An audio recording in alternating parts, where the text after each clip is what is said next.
우리 김민정 의원님 탄핵에 대해서 좀 먼저 한 말씀 해주시면 감사하겠습니다. 네, 안녕하세요. 김민정입니다. 사실 킬문 선생님 제가 유튜브 방송도 많이 보고요. 또 이 자동차 타고 다니시면서 방송 이 마이크 잡고 하시는 것도 많이 들었는데요. 이렇게 직접 만나 뵙게 돼서 너무 반갑고 영광입니다. 그런데요, 제가 상상했던 것과 너무 다른 외모를 가지고 계세요. 제가 상상했을 때는 우리 호랑이 아저씨처럼 생기시지 않았을까 생각했는데요.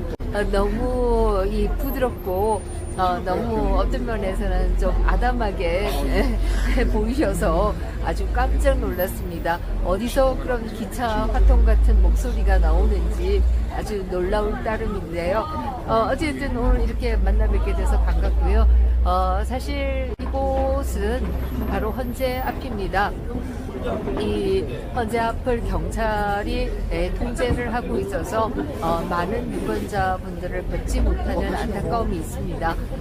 지난주 토요일에 제가 나왔을 때만 해도 굉장히 많은 분들이 오고 가면서 우리 정치에 대한 얘기, 또 이 경찰에 대한 얘기, 또 선거에 대한 얘기, 뭐 다양한 얘기, 저희 당에 대한 야단도 많이 치시고요 하셨는데요. 오늘은 안타깝게도 여기 뭐 그야말로 멍 때리고 있는 상황이고요. 많은 분들을 뵙지 못한다라고 하는 게 안타깝습니다. 그럼에도 불구하고 여기에 계속 앉아 있는 것은 바로 이 헌재 앞을 지켜야겠다라는 생각이 첫 번째이고요. 두 번째는 헌재에서 가까운 곳에서 기도를 하면 기도발이 좀 더 잘 미치지 않을까 하는 생각 때문에 이 자리에서 지키고 있는 것입니다. 제가 탄핵에 대해서 뭐 더 설명할 필요도 없지 않을까 하는 생각을 합니다. 지금은 국민 여러분들이 다 너무나 잘 알고 계시는 상황들이고요.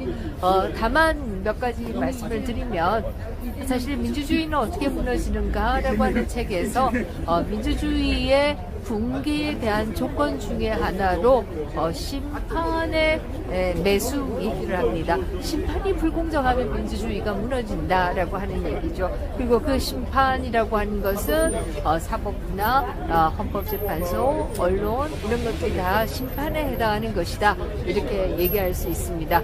우리가 이렇게 분노한 이유 중에 하나라고 한다면 물론 탄핵 소추에 이르기까지의 그 과정, 그리고 거기에서 저희 당이 합심하지 못하고 이 분열해서 결국 탄핵 소추 당한 부분, 이 부분도 굉장히 억장이 무너지는 부분입니다만은 탄핵 소추 당하고 난 이후에 헌재에서의 심판 과정도 역시 우리가 불공정한 부분이 많기 때문에 분노한 것이 아닌가 이런 생각을 합니다. 가장 불공정한 것이라고 한다면 바로 내란죄를 빼버리고 나서도 국회의 동의를 다시 받지 않았다라고 하는 것이고요.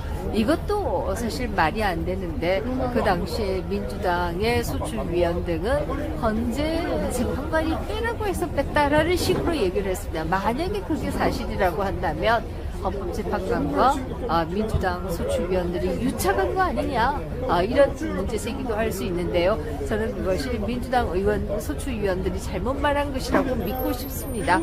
어찌됐든 간에 이 내란죄를 빼고 나서도 국회의 동의를 다시 받지 않았다라고 하는 것만도 굉장한 절차적인 하자가 있다.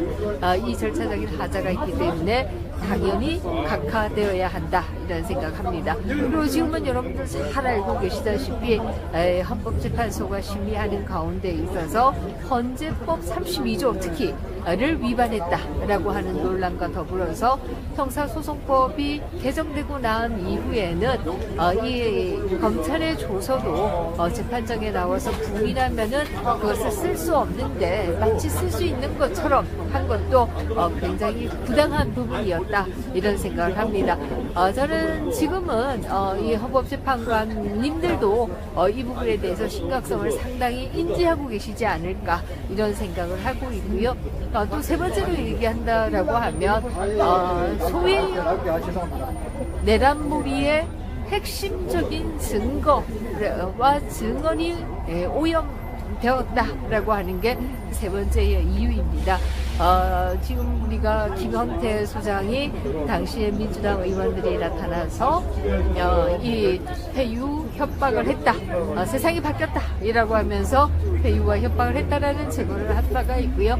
곽종근 사단장이 오락가락한 것도 결국 회유와 협박의 증거가 아닌가 이런 생각을 하게 됩니다. 뿐만 아니라 홍장원의 메모가 노상원의 수첩이 유일한 증거이다시피 했는데요. 그 증거들이 다 오염되고 증거가 없다라고 하는 게 드러나고 있습니다.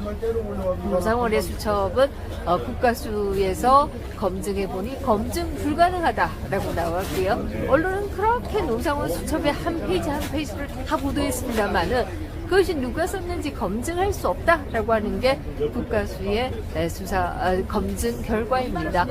뿐만 아니라 홍장원의 메모의 경우에는 사슬기관에서 검증을 해보니 이것은 오히려 홍장원의 글씨가 아니라 박상원 의원의 글씨다라고 하는 것도 드러났습니다.